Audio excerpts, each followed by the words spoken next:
You are back with Kelly and Nikki Tshibaka on the Stand Show, where we take a stand for truth, justice, and what is right.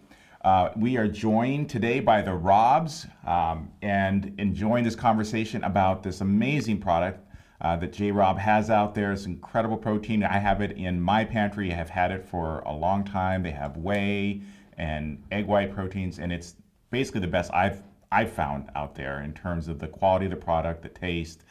So highly recommend it to all of you out there. But on the previous segment, we were talking. I just teed up a question about just challenges that you guys have faced, setbacks, and how you overcame them, particularly in terms of getting your product out in the market and getting people educated about it. Tell us about how you overcame those kinds of challenges. Well, let's see. The protein powder that I created in 1988, I got into the stores. I was working at Jimbo's Naturally back in the mid 80s. I was organic produce manager and eventually the store manager. So I'd learned the health food business inside and out, kind of what it takes, how to get products introduced into the market. There weren't that many health food stores back in those days, not like now, but they were growing fast. And so I got my powder out slow, and I got it into a lot of stores in Southern California all the way up to LA over like a couple of year period of time. But the products weren't flying off the shelf, so I had to kind of do something different. So the first thing I did, I wrote a book called The Fat Burning Diet and had to teach people how to use a protein powder, because people were back then, they go, well, that's isn't that going to bulk me up, or that tastes gritty, or I'm not a bodybuilder, that type of a thing. So I had to overcome that. And they said, and also the taste, I can't stand it. So I had to I had created a product that tasted extremely good without anything artificial, which was the first challenge I had. So I fixed that and took it to the world. Well, I had to write the book, which got me on TV, which got me introduced to more and more thousands of people, because the product doesn't move off the shelf unless they know how to use it, what it is, and so on. So I had to first educate people on that, and then how to use it to actually lose weight instead of as a bulk up like you'd think in bodybuilding. So I got through that. So I got our protein going. It was an egg white protein because the whey wasn't, had not even been invented. There was no whey protein back in those days. It was egg white protein from old school bodybuilding. And so I had that, and that was in the stores for quite a few years until it was 1994 or 93 that we put out our whey protein. And the store said, we don't want the whey protein. We got a few other brands. So I had to overcome that. I thought, well, how can I get that in there? And I said, well, whatever. So I had to open up a nutrition store in North County, San Diego, in Encinitas, actually. And then when people came in, I would let them sample my whey protein. It tasted that good. I said, I knew I could open up a store. As long as they could taste it, I could to do that. So that was the first thing I did. It took me a year before it changed so many people's minds, and I had such a following from that one store that they were calling all the health food stores in San Diego, and they multiplied and grown at that time. And they said, you've got to get J. Rob on the shelf. You got to get the whey protein. I mean, it's the best thing ever. And the pressure was so bad, then they finally called me up, and the dam broke, and pretty soon it just, like dominoes, every health food store fell, and it went all the way up to Los Angeles, then across the country. But I had to take that stand and say, no, it's this good. You have to taste it. I'd go and do taste testings with people, but I wanted to do a larger volume. And then the third thing that happened was I got on KOSI Channel 9 News as a fat burning chef. And I did that as a weekly show for 4 straight years. And again, I didn't sell protein powder. I didn't do any of that kind of stuff. I just taught people how to use a protein powder, how to be healthy, cutting carbs. Actually, for me, it was cycling carbs like bodybuilding. You lower your carbs and you increase your carbs, and you use natural foods and so on. So it was a whole different approach, but it was tough overcoming. I'm not going to deny it. I mean, I met some pretty harsh words, or a lot of people saying, no, I don't want anything to do with that. And once they tasted it and once they understood how to use it, then the whole thing changed. And then pretty soon the rest of the country caught up with it. And we had, the Zone came out and some of the other things, even Atkins and so on. And that's interesting. So what I hear for people listening who are trying to figure out, how do I take a stand for what I believe? First, you started with a re-education tour with a book. And most people say, well, I don't have time to write a book. It's amazing how you can write a book if you just take 10 or 15 minutes a day to put thoughts on paper. And we have so many tools available in this modern day that you didn't have when you wrote, to craft and rewrite and edit your book to make it happen. And then you took some big risk. And I think that that's, what I hear with you guys is sticking true to your principles, being committed in order to leverage risk by opening that store and saying, I'm so committed to this, I believe in this, I know it'll work. And then also going back to the education by going public. I know I talked to a lot of business leaders who, are deathly afraid of public speaking, and you took that to the largest degree possible by being on TV, but it was an education campaign. And then I think that probably really helped to promote what you were doing. Yeah, what's really also cool about that story too is just your customers ended up becoming your biggest advocates, right? That's right. They're the ones that really help really get the word out and pressure in all these other stores. You got to get J-Rob on your shelves. That's amazing. Just that organic kind of growth. But it started it sounds like you were doing one by one, just people coming and sampling and. I agree with you. That's a great point. Is what we found was word of mouth is gold. I've never paid endorsements from celebrities, but many celebrities, Matt Damon's and Marilyn Hemingway's and all that have been super kind. Jorge Cruz, a good friend of mine, wrote it in his book. I never asked them to do that. I never paid them to do that. And I refused to do that because I didn't want anything fake. I didn't want to hear, I'll pay you and you just say this.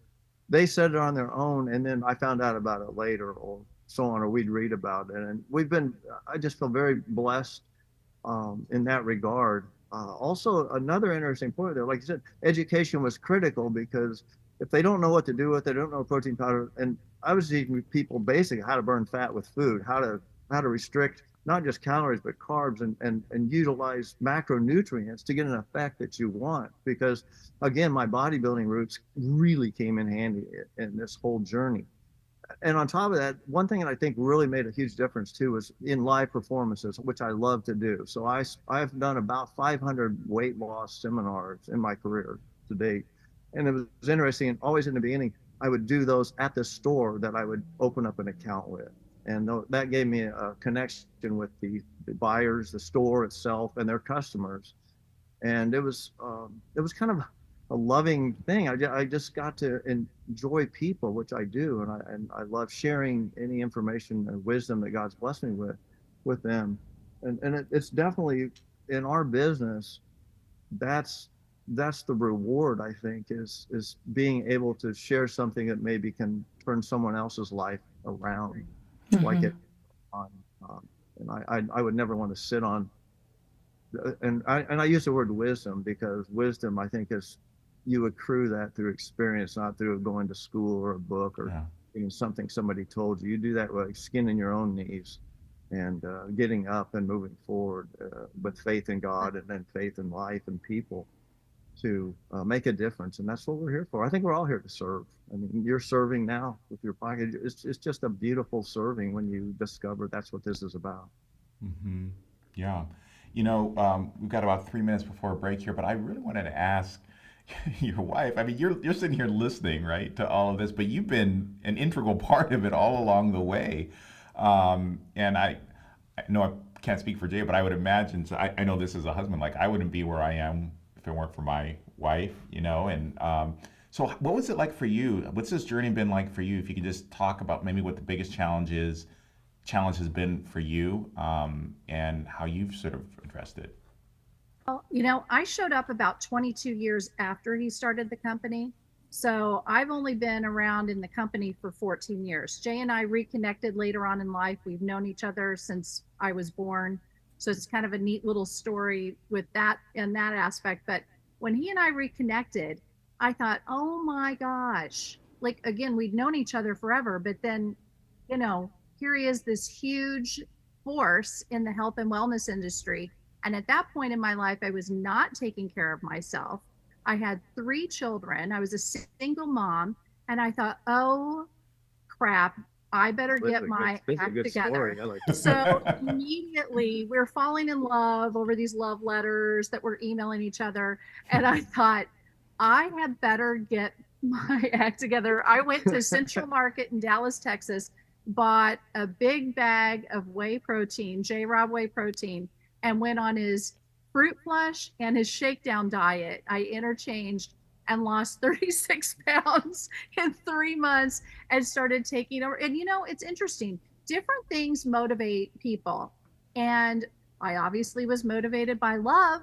And because I thought, well, when he sees me in person, I better look good. Because I hadn't seen her. Gonna pass through. Oh, that's funny. Anyway, so I was like, we saw each other 2 months in after that. Well, it was interesting. She was living in Since I was Dallas. I've 7. been in San Diego forever. So we connected. And so it was a long distance relationship, but it was an email relationship for weeks and weeks I and weeks. kept it that way. I had no idea what she looked like.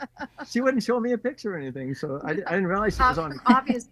She was doing my program. It worked. I felt great. I started taking care of myself. But one of the biggest challenges is, when we then started kind of stepping out, together as a couple, I was very much judged by the whole health and wellness industry, because Jay is who he is. Literally to this day, we could walk into any health food store or into any kind of like an expo or convention that's with health and wellness, and people will give me the up and down, and they will size me up just right in front of me. And I'm thinking, and I'm obviously not I've been quiet this interview till now, but I am uncorked now. Not a quiet person. And I just sit there and think, my facial expressions don't lie. I think, what in the world? How could you do that? How could you be so judgy? So anyway, it is very challenging in that regard. And also because Jay is such a force. I mean, he really is, and such a positive, loving, kind, honorable, generous force. And so, he's a lot. Like, he walks in and it's all good, but it's like all the energy goes right here. And so it does come, it is sometimes challenging to kind of, be there next to you. The beauty that she joined forces. Let me just butt in here real quick here. She joined forces like 14 years ago, and she filled a huge gap that I had.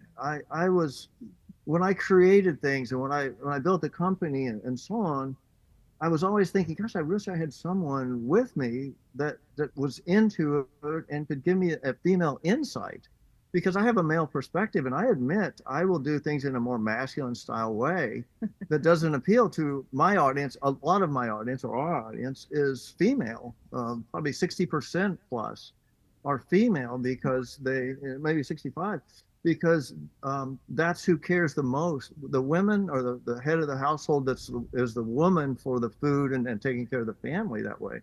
And so that was what I was dealing with. Well, she had the insights, could figure out where I was short on an image or a slogan or a tagline, or what would they like and how would they like it, what kind of shakes they would want. And boy, it was just huge for us. So I love that. Yeah, she helped with that key demographic. Let's pick up on that on the other side of the break. I want to talk about what it's like to be in business together. You're on Stand with Kelly and Nikki Tshibaka. We're on a break. Come visit us at standshow.org, and you can check out all of Jay and Beth's products at jrob.com. Stand by.